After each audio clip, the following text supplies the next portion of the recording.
Okay, so we're coming up to 4 o'clock.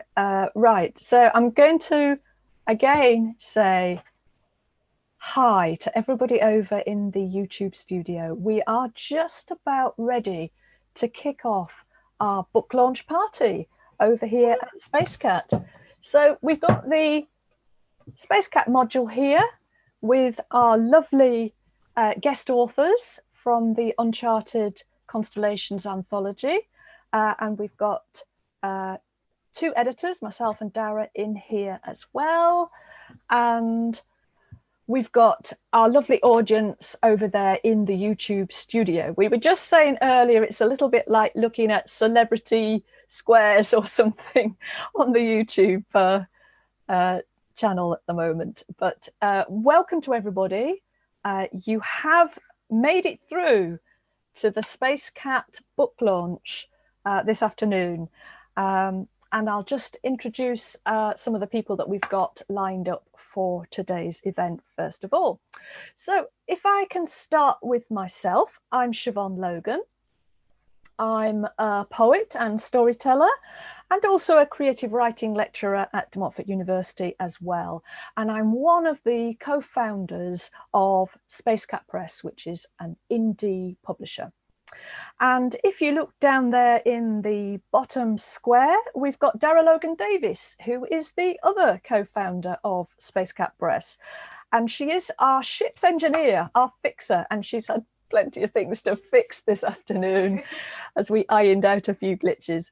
So Space Cat Press, we started about a year ago, and our brief is to publish starstruck literature, which is crossing genre boundaries, and you're going to see some of that this afternoon.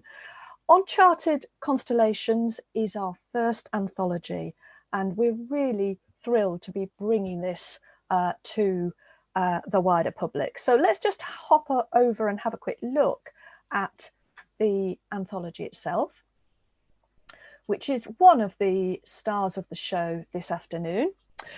So hopefully you can see the Uncharted Constellations book cover there, with that fantastic nebula that we are gazing into there. And we like to think of our authors, we've got 20 authors there, and their various pieces are the hidden stars within that nebula. And I'm just going to give you the back blurb of the book to give you a little flavour of what it's about, since you haven't got a copy in your hand there. In this space-themed anthology, 20 writers use the last space race as a launch pad to propel us far into the future. Uncharted Constellations crosses genres from dark science fiction to lyrical poetry via twists of flash fiction and fragments of memoir. And between the strangeness of space and the loneliness of long-distance missions, you will find the human heart refracted in a myriad of ways. Okay, so that is the book. And if we just hop back to our guest panel and introduce them. Okay, so we've got 4 of our 20 authors joining us this afternoon, and we're just so delighted to have you here with us. I know that our other authors are on the YouTube channel joining us as well for this event. So we've got up there in the top corner, we've got Jim Worrad. So Jim is the author of a wild and trippy space opera series called Feral Space, which has actually been reviewed on our blog here at Space Cat Press. We really love that novel, and it's one of a series. Jim works the night shift at a hotel, which has proved to be perfect for writing space opera horror and eerie flash fiction. And then just below Jim, we've got Katherine Franklin. I was quite interested by how many of our authors have got a background in science, actually. That's quite interesting. So I know that Katherine studied a physics degree, and now the day job is writing code for computing. But you really enjoy the fantastical side of science fiction and also review games as well. So we're delighted to have Katherine with us. And then we've got, just along from Katherine, we've got Rod Duncan. Rod, also formerly a scientific researcher, which I think shows in the piece that you wrote for the anthology. Rod is the author of the Gaslit Empire fantasy series with Angry Robot, and also, like myself, teaches creative writing at De Montfort University. And then just down there in the bottom corner, we've got Michele Witthaus. And Michele comes from a journalistic background, but more recently has been writing lots of poetry. And your writing tends to focus on sustainability and climate change. And in particular, your recent new chapbook, published only just last month, From a Sheltered Place, published by Wild Press, was written entirely in lockdown. So we might talk about that later on as well. So a fantastic panel, which is showing you the diversity of genres and voices that we've got in the anthology. Okay, so what I want to do is introduce you to some of the key themes in the anthology. When Darren and I sat down to look at selecting pieces for this anthology and editing them together, we found 4 strong thematic strands which seem to kind of knit it together and have conversations with each other. So there was Moon Warriors, which is our first section, which harks back to the space race and the Apollo astronauts and the Russian cosmonauts and so on. And then we have Star Women, looking at the role of women in space, whether in space science or in science fiction. And then we've got Worlds Beyond, looking at taking the space race as a launch pad, really, and going far beyond Earth orbit and into wider space travel. And lastly, our final section was Dystopian Skies, where we looked at the kind of dark side of the space race and of space travel and so on. So those 4 themes are represented by some of the pieces we'll talk about this afternoon. So I'm going to start first of all with Jim, and we haven't opted for getting author readings for this afternoon's event because it's quite a kind of tight event, but we have got some wonderful author readings from I think more than half of our authors have supplied us with a short filmed piece, which is on our YouTube channel and also on our website, so you can dip in and get a really good taste of the anthology. But I'm just going to pick out a little moment from each of the pieces by this afternoon's authors that shows you what we really enjoyed about these pieces as editors and why they found a place in our anthology. And I'm going to start with the opening of Jim's flash fiction piece, which is called +1. The man from NASA arrived the next morning. Walter Igwer met him at the crash site out beyond the maize fields. Walter found the man's handshake overly firm. The agency, the NASA man said, would like to thank you, Mr. Igwer, for the quick response.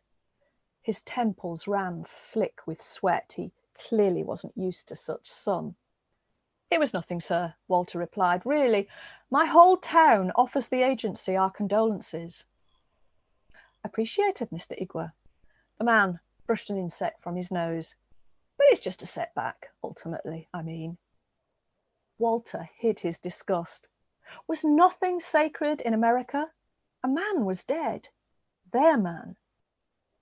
And that kicks off the mystery at the heart of your little story, Jim. And I really loved the way that you plunged us into the atmosphere of America during the Apollo era. And you go on to describe the charred remains of the space capsule, which made me think about those Apollo capsules when they came back to Earth, but also the burned out Apollo 1 capsule, of course, after that tragedy. And that whole atmosphere of the sort of 1960s Apollo missions really comes through in the opening of your story. What was it about that era that kind of pulled you into writing this story? I don't know, really. It's I think because it's now quite a while ago. a lot of that, it feels there's like this surrealist quality to it, Mm. almost like Salvador Dali or something. Yes, yeah.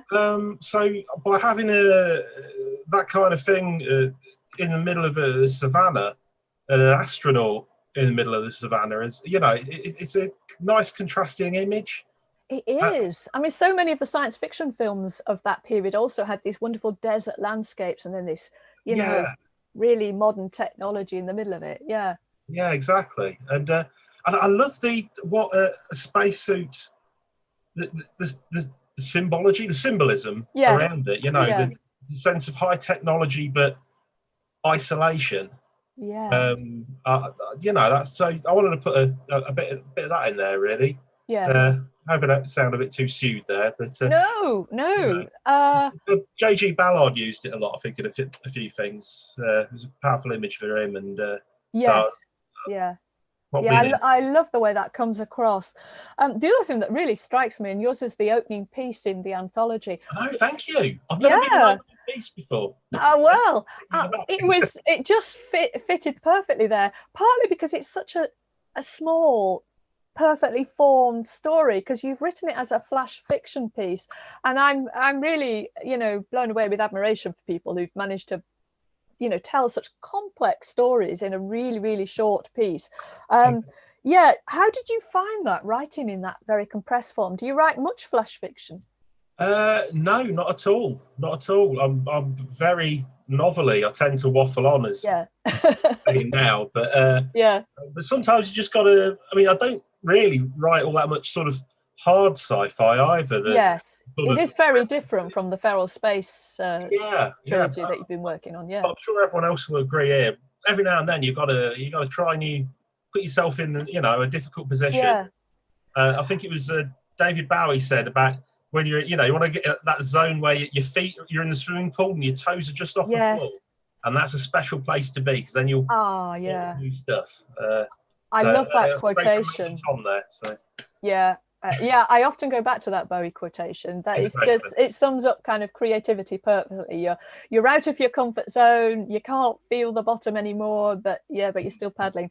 Well, let me bring other people in on that, because when we put out our submission call, and we gave you the theme Race to the Stars, and we said you can write in any of these different genres. Do all of you like to hop between genres? Do all of you like to kind of shake it up a bit and write out of your comfort zone in that way sometimes, or do you tend to have a particular groove that you work in? I'm a terrible jumper around from form to form and genre to genre, and I always tell my students, know what genre you're writing, and I'm the worst person because I'm always mixing it up. Yeah, it really works for some writers, doesn't it? Having that kind of variety of voice and form. Well, we'll see a little bit of that as we go through each piece as well. Okay, so I might move on to Katherine next. And Katherine's is a short story. And so it really kind of opens up and develops a whole kind of world and a story arc. And again, I'm just going to pick out a little moment within this. And one of the things that really blew me away about Katherine's story is that it is a story of a lone astronaut who goes out into space to save the world, to save planet Earth. But thank goodness it is not yet another, white male Hollywood star. I think of the recent, Ad Astra film and things like that. The protagonist in this story is an elderly Indian woman who is a veteran astronaut and who has been selected for this very special mission that the whole fate of humanity rests on. And in this particular moment in the story, she's got herself into the spaceship and is preparing for liftoff. So here we are. Beautifully but ugly, the prototype squats atop tons of pristine rocket. Humanity has measured our resources and distilled them into this form. The cockpit, once the technicians have bundled me into it, is not much bigger than my own body. Cables snake away beneath flame-retardant fabric panels, plugging into the capsule's most important occupant, the computer. I smile and close my eyes. This might be the last time I ever talk to another human face to face. Then the ship's computer, Skok, presses her interface around my mind and links her learning modules to the areas she's interested in. She settles there like a hangover in reverse, something tingling behind my eyes that promises to expand my awareness rather than limit it. I really like the way that scene within the story conjures up lots of scenes that we're familiar with, the inside of a space capsule, all those wires and everything, the astronaut being prepared. And yet we've got this relationship between the astronaut and the AI, who's also female, in the spaceship. And we start to get something of the mystery of this voyage that's going to open up. So Katherine, if I can bring you in here. Katherine, we need you to unmute. Yes. Yeah, you've done that. That's brilliant. Thank you. Yeah. So were you aware of subverting that kind of white male hero saving the world trope, or was that just the kind of character that came to you for this story and, you know, where you wanted to go with it? Kind of in writing it, I was aware that I was doing it, but when I set out to write the story, I thought of the sort of situation, and then after that point, she kind of evolved alongside the plot. Right. So it's kind of, well, she's retired. What do they need her for? Why is she coming back? And it's really dangerous. Why does she actually want to go? And everything kind of evolved out from there and fleshed out alongside the story. Right. And was that partly because there's the sense that, you know, at least possibly this might be a one-way mission and, you know, she's kind of committing herself to this? Yeah, definitely. Yeah. Were there any particular kind of sci-fi influences? I mean, I really like this as a piece of science fiction and where it starts from and where it takes us to. I really like the way that it feels very realistic, the atmosphere inside the space capsule, but then, you know, we've got the kind of wonder of where they're going off to in the universe. Was there any sort of influences, do you think, for you in terms of science fiction that you read? I say I don't think there was much influence from science fiction, but more in terms of certainly the relationship between her and the computer. Yeah, it was more science fact, really. There was a project that may still be going on, Galaxy Zoo, that kind of crowdsourced people recognizing images of galaxies because the computers weren't as good as recognizing patterns. So I kind of expanded on that sort of theme to say, well, if the computers still aren't as good at analyzing patterns, then they need a human element to hook in, but they haven't tested it and they need to go all the way out to do so. Oh, that's fantastic. So that's where that idea sort of came from. Yeah. So that makes me think of those Sky at Night programs and things like that, where they do the citizen astronomy, where having so many different viewers, you know, scanning the sky or looking through images, is a much more effective way of zoning in on something that's interesting. Yeah. Oh, that's fascinating. Yeah. So science fiction is a strong thread in the anthology, although we've kind of blended that with very different genres as well. There's kind of a bit of historical fiction, literary fiction, lots of poetry in there, some memoir as well. So, you know, you've got these different genres speaking to each other in the piece.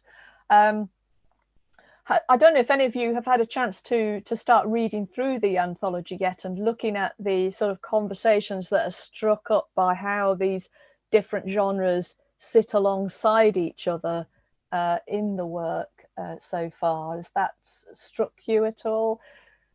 I've only had a bit of a chance to dip in, but what I've liked I've seen, and I like the two division thing, the Moon Warriors and the. Oh yes. So they kind of answer each other. You've got the Moon Warriors and then the Star Women sequence. It's like a double album. Yeah. We quite like that kind of stepping stone approach once we started to think about the shape of it when we were editing, how it was all going to pull together.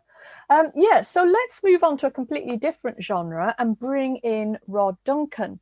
And I've described this as a memoir piece, although Rod talks about it as a hermit crab essay, which I'm going to get him to explain to us in a moment. But I'm going to just take us into the very opening of this piece, which is Rod drawing back on his childhood memories of watching comets with his father and brother.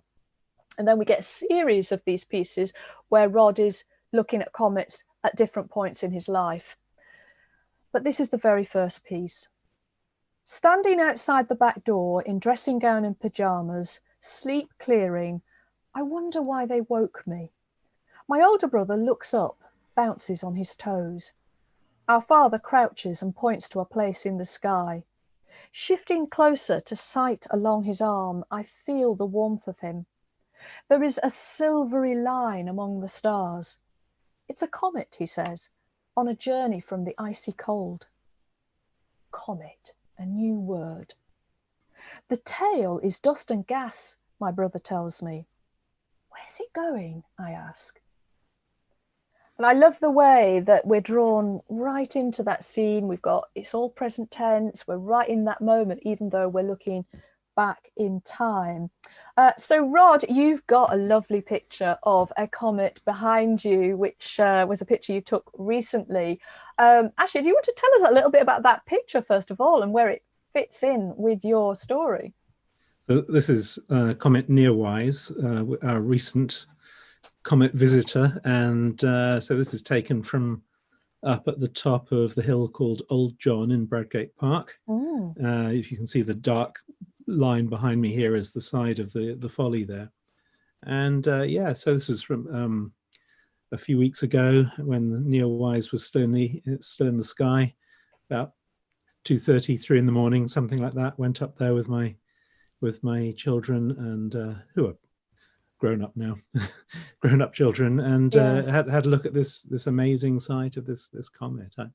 It was a stunning sight. You've got such a fantastic picture of it, but also just it's kind of like another chapter to your story, because you're stood there watching it with your children, and at the opening of your piece you're remembering watching comets as a child with your father and your brother. And yeah, it's just wonderful the way we get the generations there.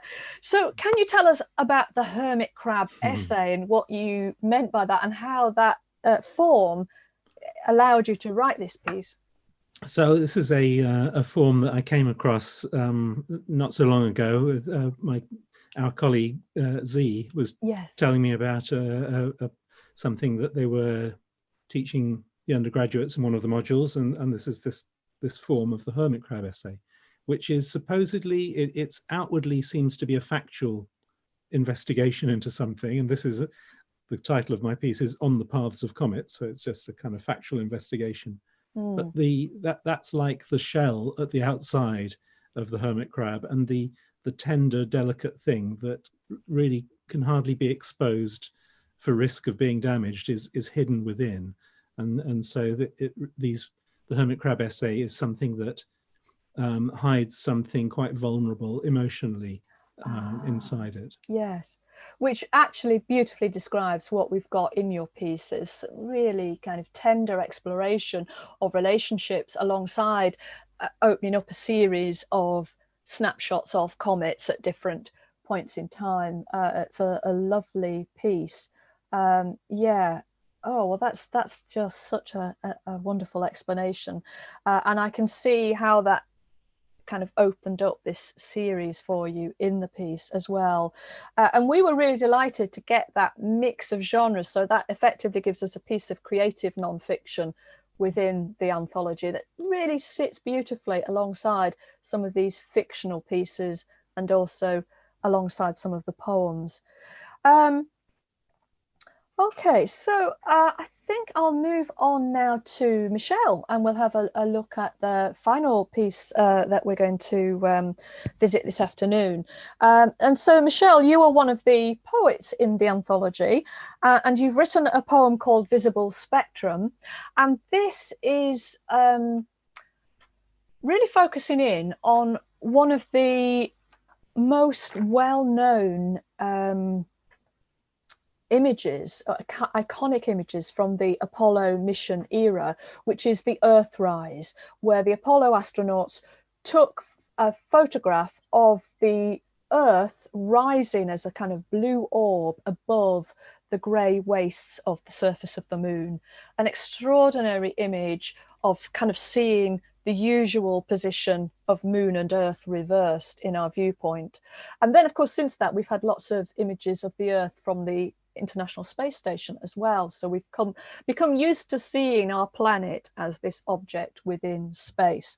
But your poem really interrogates that picture and some of the meanings that's been drawn from it. And I'm just going to pick out a few lines from it. That swirling ball of frosted blue viewed over a mild grey horizon. What kind of message to the world was that? Imagine the colours of an Earthrise today. You'd expect bushfire, charred rainforest, at the very least, a smashed kaleidoscope of plastic. So, Michele, if I can bring you in on that, do you think that that famous Earthrise photograph taught us to value our planet as this fragile ball of life in a, empty solar system, or not? What went wrong, really? You're interrogating that to some extent in your poem. Yeah, because I think there was that feeling of astonishment when people saw that picture. I think it put everything into context. It makes you realize this is our common home. This is our only home. This is where we're all from.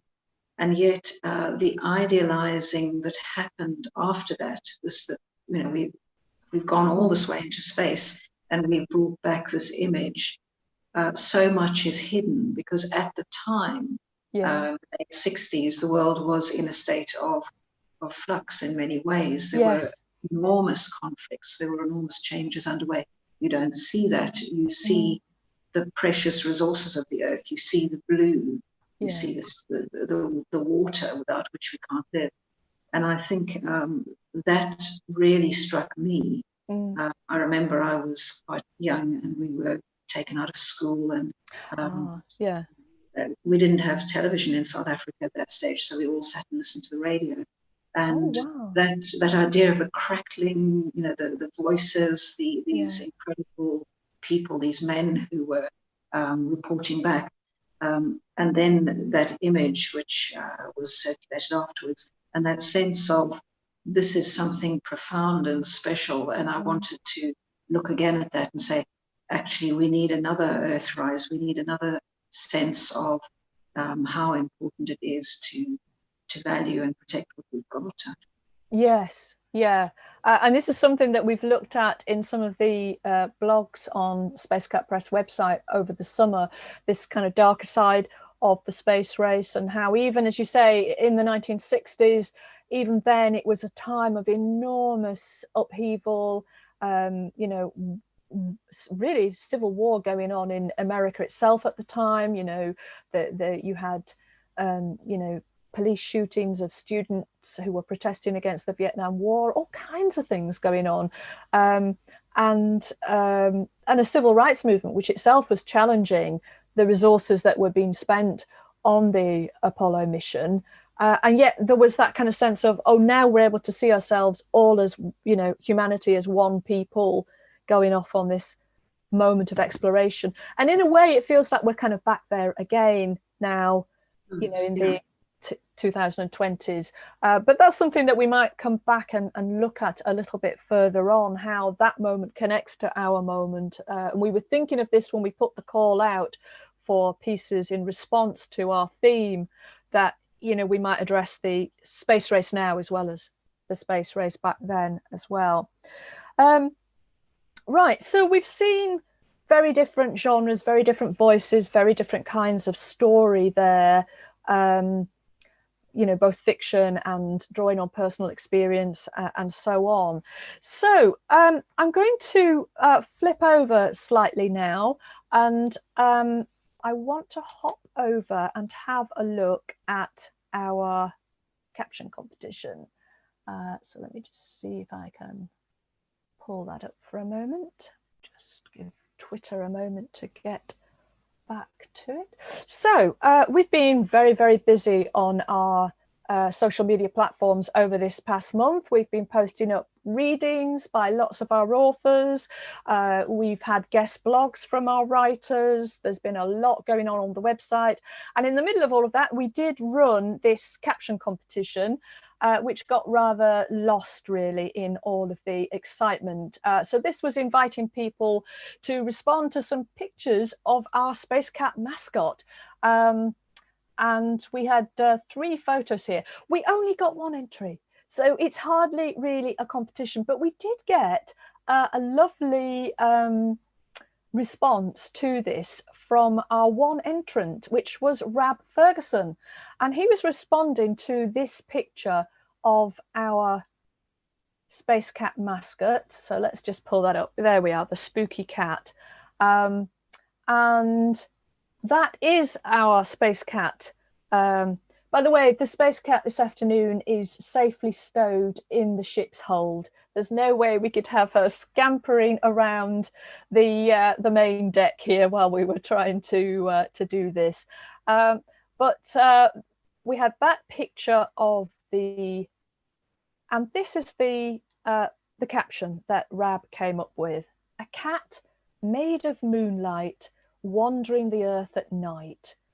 So Rab, hopefully you are over there in our YouTube studio. Yeah, you are, good. So what we've decided to do is, I think that definitely earns one of our delicious Space Cat goodie bags. So a Space Cat goodie bag will be winging its way to you on the very next rocket post. So we'll sort that out with you afterwards. But thank you very much for engaging with our caption competition, Rab, and that was lovely to see. A brief wave there to our Space Cat mascot as well. Yes, here we are. So this is our authors page on the Space Cat website. So if you hop over to our authors page, you can get a much better sense of all the different people that are involved in the anthology. So this is a gallery of some of the writers in our piece. Lots of lovely pictures there. And then I have to say that it's been really wonderful for me and Dara to have this crew of authors to work with, because we were expecting, of course, that we were going to be able to do a live event and have our authors come along and do readings and introduce themselves. But then with the lockdown and all of that, we had to move our operation online, and our authors have been absolutely wonderful supplying us with all of this material. So we've got lots of different readings. These are just short 2-minute films of people reading from their various pieces, which gives you a really good flavour of the mix of voices and stories in the anthology. And we've got some pieces from my earlier book, Desert Moonfire, The Men Who Raced to Space, in there as well. So that gives you a good flavour of the anthology. And also, if you hop over to the blog page, we've got about half a dozen guest blogs from some of our authors, which have been spread out over the past fortnight. So for instance, you can see there a blog from Michele, who's one of our authors this afternoon, talking about her experience of writing poems about the lockdown, which that collection has just been published in the form of a chapbook with Wild Press Books, called From a Sheltered Place. And there she is with the book. Okay, so lots of interesting stuff there for you to look at on the website. Not forgetting, of course, while we're here, we've got lots of special offers going on the shop at the moment. There is the book, but we've got special prices for all of our titles and all our lovely merchandise and all the rest of it for this week, if you want to hop over and have a look at what's going on the shop. Okay, so I'm going to take us back into the Zoom panel now and just see where we're up to. Okay, so if we get any questions or comments coming through from our YouTube audience, Dara can pass those over to me. But in the meantime, I'm going to throw things open a bit with the panel and have a look at some broader questions about the way that space exploration is going at the moment and how we respond to that as writers, whether it's through science fiction or through other forms as well. So let me dive in with a kind of general question about this. What do you think it is that drives us as humans to explore space? We've been doing this for about 60 years now. It was kicked off in 1957 with Sputnik, and from there we've never really stopped. And whether it's robotically sending out space probes, which we are doing really throughout the solar system now, or whether it's crewed missions, what is it really that lies behind that? Do you think there is some innate urge in humans to go out and explore, or was it all just to do with Cold War hostilities and all of that? What do we think about that on the panel? If you want to unmute yourselves so you're able to jump in the discussion on that. Anybody got any thoughts about that issue? I think, sorry. Yeah, carry on, Michele, yeah. I think my perception is that you mentioned that the Apollo missions, there were protesters saying this is a waste of money, should be going to other things. I think even more so now, there's a sense of the state that we've let the planet get into. Yeah. It almost as if the space exploration is that kind of escape hatch. Yes. To take the 1% away, send them out into space, and maybe they won't come back. That could work. But basically, I think there is an undertone of space, the other planets being seen now as potentially, possibly even livable under certain circumstances in the not too distant future. So it's less of that naive sense of pioneering and, climbing a mountain just because it's there. I think now space, particularly, we have the International Space Station, which is a lot of really important work. So the extension of that, and then you've got SpaceX and all of these different things going on. There are lots of different ways to look at it, but certainly one of them is that that the world off planet is being seen as to be exploited, just like we exploited this planet.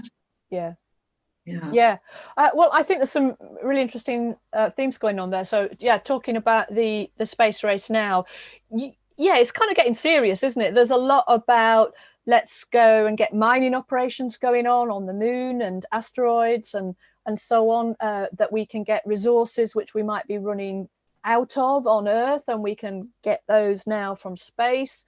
But also, as you say, that idea of the escape hatch, but how many of us really would be able to do that? And there's lots of talk about things like terraforming Mars and things like that, but then that begs the question, can we terraform Earth? Can we get our own kind of planet sorted out as we're in this moment of deep crisis with our own planet as well? Any other thoughts from other people on the panel about that? Is it a moment to be excited about space exploration, or or do we need to be more focused inwards? It is really interesting, and no one's probably more enthusiastic about these things than me, but I look at the state of the world and I kind of feel the priorities but I'm not sure that it is an either or, that to some extent an awful lot of the psychology of this is embedded there. You'll find it in the intro to Star Trek, which it's the final frontier. It's this idea of an unknown place, which still exists, which is unknown to us, where anything is possible, and I think it does do something for us. It kind of enables our thinking to open up and expand when we think of that other place, you know, mythical or otherwise. Yeah. And so I think it does serve a purpose. But our greatest frontier is you know, in the meeting of two people, whoever they are, and finding a sense of unity in our wonderful diversity. If we, to me, that's the greatest frontier. But perhaps having a robot fly around Jupiter and show us the poles of Jupiter as we've never seen before, perhaps that in some strange way helps us as individuals finding some common ground. Perhaps they are, like Michele was pointing out so wonderfully in that poem, the equivalent to that Earthrise image. Yes, yeah. I mean, it is, I'm just absolutely astonished that if you look at the Twitter feed for Space Cat Press, I'm quite addicted to, you know, the series A Bit of Saturn or A Bit of Jupiter photographs, because I just can't get away from how amazing it is that we're able to kind of just peer in at these planets that are so far away and have just the most extraordinary, you know, visual images of them. And a while back I was writing about the European Space Agency mission to the Rosetta mission to fly over a comet way over the other side of the solar system, Comet 67P, and I was just amazed at you felt like you were landing on this far off alien place, and there were so many things about that mission, like the cooperation across lots of different national boundaries and scientists from around the world and so on. But yes, at the same time, there is this moment of deep crisis, you know, on our own planet as well. And I don't think that's an easy, you know, an easy thing for us to work out. But it's also about, you know, who gets to shape the narrative really going forward as well. Yeah, and thinking in terms of narrative, so we've got two science fiction writers on the panel this afternoon. So given that we're in this moment of another space race, we've got NASA is talking about landing the Artemis mission on the moon by 1924, which will be perhaps the beginning of colonizing the moon, and lots of other countries are trying to colonize the area around the pole of the moon as well, where there are so many resources. So that mission is planned for 2024, but in the same year, Elon Musk's SpaceX company is talking about sending a crewed mission to Mars. You know, and this is just a few years away. Does that feed into the kind of science fiction that you might want to write at this moment, or do you both feel as writers that you want to kind of be well away from that near future scientific exploration in where your imagination goes when you write science fiction? Frankly, it's too hard. Yeah. I'm not much of a scientist, so and also anything you invent can suddenly appear in the next few years, and you've got it wrong, and you're out of date. You've written something historical. That's a good point, actually. The pace of technological invention is quite something, isn't it? Yeah. So I'm always a little bit scared to not stick a faster than light drive on a ship. And, whereas you have taken us right off into some other crazy universe that, you know, it's all just completely new and strange in your feral space opera. Yeah, it's safe, you know.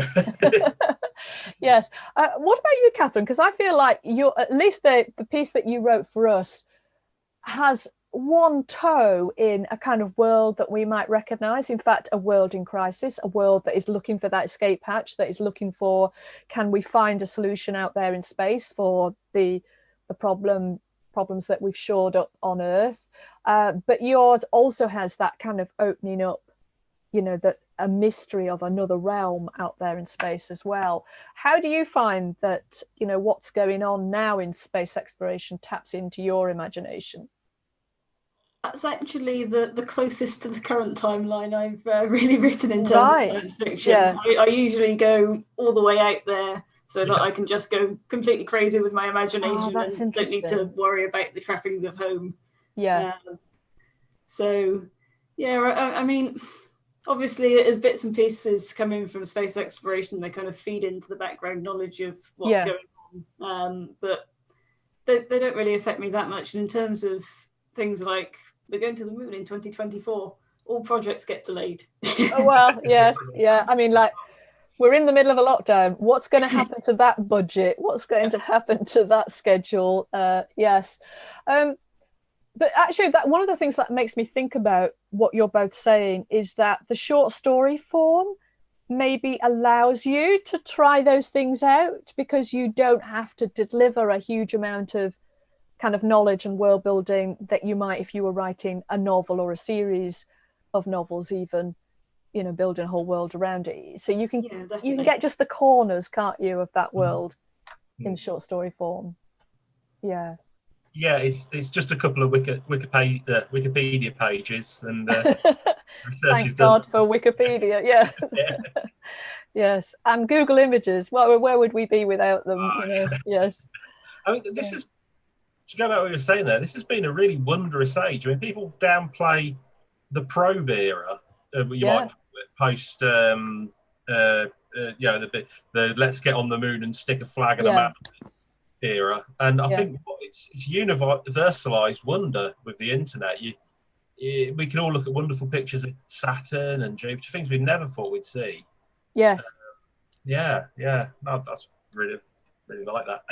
Wow. I find the converse is also true sometimes, though. There are so many kind of other things going on, not necessarily nice things a lot of the time, that all the nice pictures of Saturn and everything get drowned out a bit. So I'm really glad you've been retweeting those, because I quite enjoyed seeing that. Oh, good. Yes, I am a bit addicted to those, I have to say. Yeah.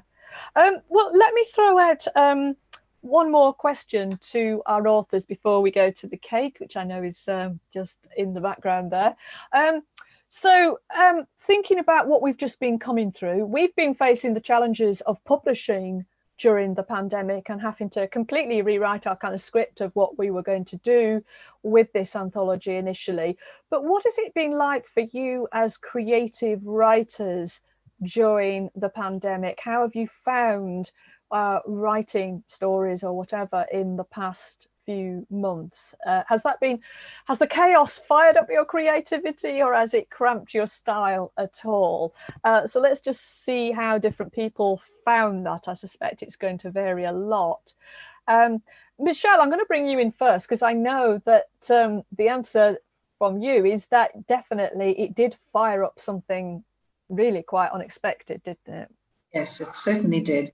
In the first week, in fact, just before we went into lockdown, I started just writing a short poem every day, just thinking I want to capture there's so much going on. This is a huge moment. There's so many emotions, so many thoughts. And then it became a habit, and quite a sustaining habit. I found I would write every morning. I'd go for long walks. I'd come back and I'd write a poem. And then Leicester Writers Club was absolutely brilliant. The people who've been on the Zoom meetings, they would give feedback on my week's output. And it just snowballed into something where I was getting individual poems published in lots of different places. Yeah. You locked down websites and anthologies. And then I did get this small collection published by Worrad. Well, in no time at all, you had 100 poems to choose from. And put a chapbook together. It's extraordinary. It was quite it didn't feel like the normal kind of inspiration. It felt like a necessity. Yes, there was a real urgency, wasn't there, to the writing that was coming out, and that chapbook is well worth checking out. It's In a Sheltered Place, isn't it? The title. From a Sheltered Place. From a Sheltered Place, by Wild Press Books. Really worth checking out. Beautiful poems that just resonate so much with what we've all been through. But looking at the rest of our panel, did any of you find that actually it was quite hard to write during the lockdown, at least at first? I'm seeing a nod from Katherine. Yeah. I mean, at the start of lockdown, I was completely just editing for a few months, but since then, I'd intended to do so many short stories, so many little side projects I had on, and it's just a kind of lethargy has set in. Yeah. The ideas are there. I really want to get stuck in, and I'm hoping I'll be able to do that with the next book. And maybe I'll just have to abandon the short stories for now. Yeah, well, I really sympathise with that because like you, I have found it very hard to write through the lockdown, and did kind of switch over to editing work that was already produced instead, which is, you know, that's a creative project of its own as well. But yeah, and it is also that sometimes you just need to switch track, don't you, and try something completely different. I'm going to pause our chat for a moment because I feel that cake is kind of getting imminent. So Dara, do you need to put your camera back on, or you've got it over there? Yeah, ship's engineer is on the job. Woo! The cake is coming into view. Yes, we cannot have a book party without a cake. That's our excuse anyway. So we've got a couple of astronauts and a space module there landing on a rocky, chocolate-coloured planet. Jupiter on a brown day, maybe. Marzipan. And just for you over in the YouTube studio, if you have some sugary treats to hand, feel free to dive in at this point. Yeah, and if you've got a mug of champagne on the go, this is the time. Now, this slice of cake, let's just bring it into view. Let's see. Here we go. Now, I don't know what your favourite flavour is. We're going with chocolate here, but this is a virtual slice of cake. This is the best cake you're ever going to taste because you decide what the flavour is, what the texture is, yeah, all the decoration on top. This is your slice of cake from us. Thank you so much for coming along and joining us for our book birthday. And yeah, we hope that you'll keep in touch with us on the website and on our Twitter feed and all the rest of it. The book launch this afternoon is being recorded, of course. And once our ship's engineer has tidied up the recording in the next few days, that'll get posted up on our YouTube channel, and we'll do a little blog later in the week, just rounding up what the experience has been like. But it has been really lovely sharing this book birthday with all of you.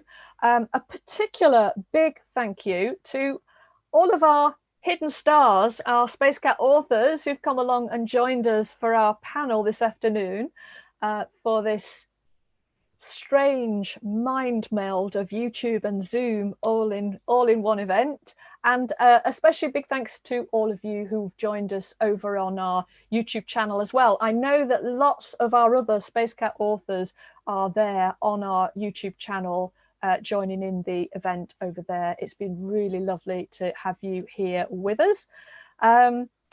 So I'm going to be bringing things to an end in a moment. Is there anything that anybody else wants to say about any of that? Hopefully we're all going to go and enjoy a nice big slice of book cake now as well. So thank you very much. Don't forget that we've got special offers on our shop for all of our books and all of our lovely merchandise. Yeah, so do drop into the website and have a look what's going on over there, and follow us on Twitter as well. And, you know, keep in touch. We'll be having more of these events in the future. So thank you very much, everybody. Thank you for joining us. And now it's time for sugar, definitely. Okay, then. Thank you very much. Bye-bye.